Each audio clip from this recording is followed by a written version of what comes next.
This presentation will cover drugs affecting calcium levels and bone mineralization. The regulation of calcium levels in the body occurs by the absorption from the small intestines, excretion by the kidneys, resorption in the bone, and is regulated by the parathyroid hormone, vitamin D, and calcitonin. The parathyroid hormone promotes calcium resorption from the bone. It promotes the tubular reabsorption of calcium that has been filtered in the kidneys. It promotes activation of vitamin D and thereby promotes the increased absorption of calcium from the intestines. Vitamin D increases calcium resorption from the bone, decreases calcium secretion from the kidneys, and increases calcium absorption from the intestines. Calcitonin, which is released from the thyroid gland when calcium levels rise too high in the body, lowers levels by inhibiting resorption of calcium from bone and increasing calcium excretion by the kidneys. It does not influence calcium absorption, though. So what are drugs for disorders involving calcium? A major class of the biophosphonates. They inhibit bone resorption by decreasing activity of the osteoclast within the bone marrow. Indications are postmenopausal osteoporosis, osteoporosis in men, glucocorticoid-induced osteoporosis, Paget's disease of the bone, hypercalcemia of malignancy. May also help prevent and treat bone metastasis in patients with cancer. Adverse effects can include atypical femur fractures, AFib, ocular inflammation, and osteonecrosis of the jaw. And patients are warned when they are on these meds to inform their dentist because they need to know if they're going to be performing any major dental work or surgeries involving the bone. The first biophosphonate we'll look at is alendronate, which is Fosfomax. It is the most widely used oral biophosphonate. It is indicated for postmenopausal, for male, for glucocorticoid-induced osteoporosis, and Paget's disease of the bone. Bioavailability is poor. You are to instruct your patient to take it 30 minutes before food, drink, or other medications, and the patient cannot lie down for 30 minutes after it is taken. The side effect profile is generally considered safe, but you do have to worry about all of the side effects previously discussed, in addition to hyperparathyroidism and esophageal ulcerations. The next biophosphonate is ricindronate or Actonel. It is used for perimenopausal male glucocorticoid-induced osteoporosis and Paget's disease of the bone.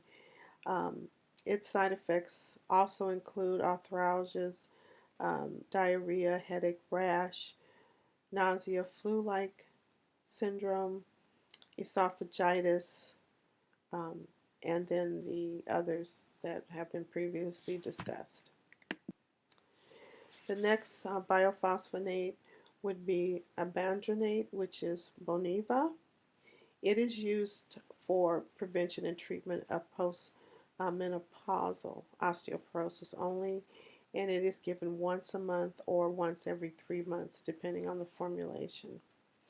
And it, as the GI effects previously discussed, if the med is given in IV form, which it would be if it's the once every 3 month formulation, you have to watch for renal damage.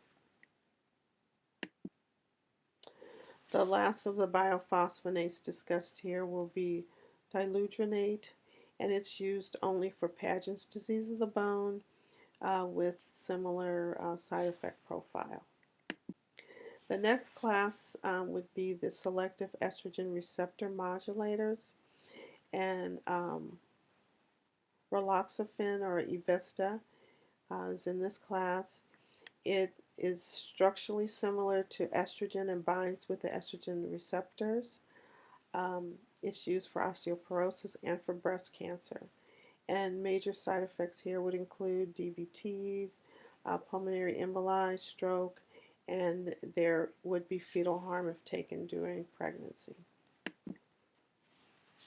The next is teriparatide, and it's also a form of a PTH.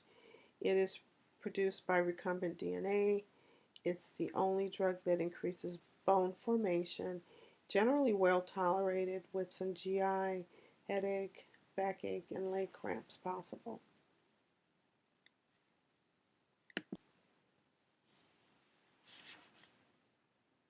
Dunesamide, Prolia, is the first in class RANKL inhibitor with 3 indications. And the RANKL stands for receptor activator of nuclear factor KB, and it's ligate. So the indications include osteoporosis in postmenopausal women and in men with high risk for fractures, bone loss in women and men receiving certain anti-cancer therapy, and prevention of skeletal related events in patients with bone metastasis from solid tumors. Side effects include hypocalcemia, can have serious infections, dermatologic reactions, and the osteonecrosis of the jaw.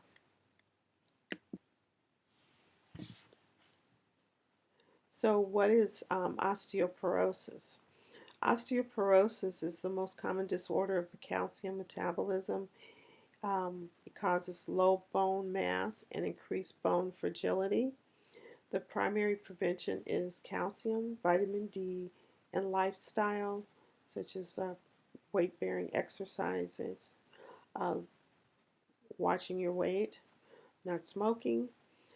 Diagnosis is made through the measurement of bone mineral density and through the DEXA scan.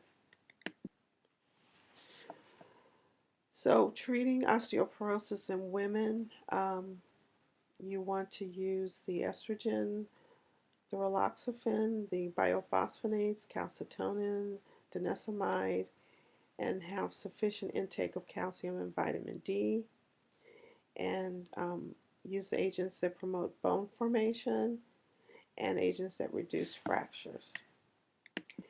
In treating men with osteoporosis, you want to use the drugs listed below, which we have already gone over with the slides. And that is it for this presentation. Thank you very much.